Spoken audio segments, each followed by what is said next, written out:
بسم اللہ الرحمن الرحیم۔ اگر کوئی ایسی جائز حاجت جس کی جلدی پوری ہونے کی خواہش رکھتا ہو، جس کے بارے میں وہ بہت زیادہ کوشش و جد و جہد کر رہا ہو، تو اسے چاہیے کہ وہ جمعے کی رات کو نماز عشاء کے بعد 4 رکعت نفل نماز اس طرح سے پڑھے کہ ہر رکعت میں سورۃ فاتحہ کے بعد 21 مرتبہ آیت کریمہ لا الہ الا انت سبحانک انی کنت من الظالمین پڑھے۔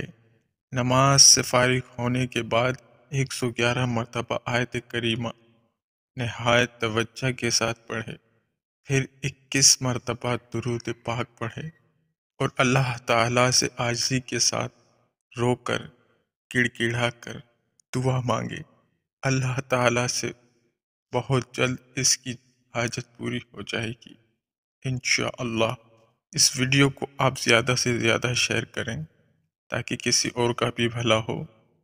اللہ تعالیٰ آپ کا بھی بھلا کرے گا انشاءاللہ۔